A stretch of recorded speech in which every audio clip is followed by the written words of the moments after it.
আসসালামু আলাইকুম ওয়া রাহমাতুল্লাহি ওয়া বারাকাতুহু। আউযু বিল্লাহি মিনাশ শাইতানির রাজিম। আউযু বিল্লাহি মিনাশ শাইতানির রাজিম। লা হাওলা ওয়া কুওয়াতা ইল্লা বিল্লাহ। রাব্বি জিদনি ইলমা, রাব্বি জিদনি ইলমা। মা তাওফীক ইল্লা বিল্লাহ।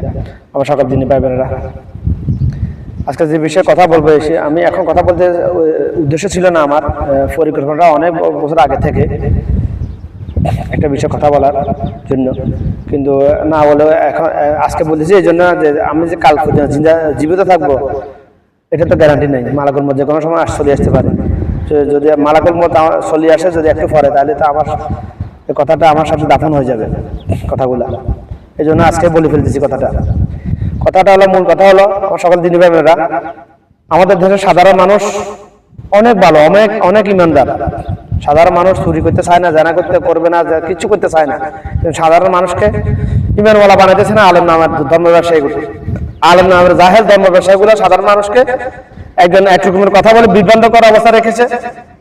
ফেরকাবাজি করে ওরা, মানে দুনিয়ার লোভে ফেরকাবাজি করতে আছে, শুধু সাধারণ মানুষ বিব্রত করার অবস্থা পড়ে রয়েছে।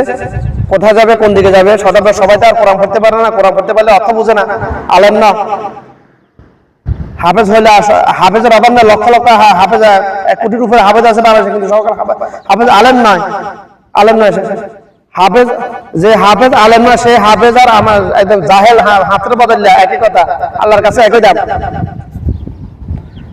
একজন হাফেজ, বিশ্বজয়ী হাফেজ যদি আলেম না হয়, তার যে মূল্য আল্লাহর কাছে, একজন হাতের বদলে যে কোরআন পড়তে পারে না, তার মূল্য একই দাম আল্লাহর কাছে। ভাই, তোমরা মানলেও সত্য, না মানলেও সত্য, আলেম হতে হবে, আলেম।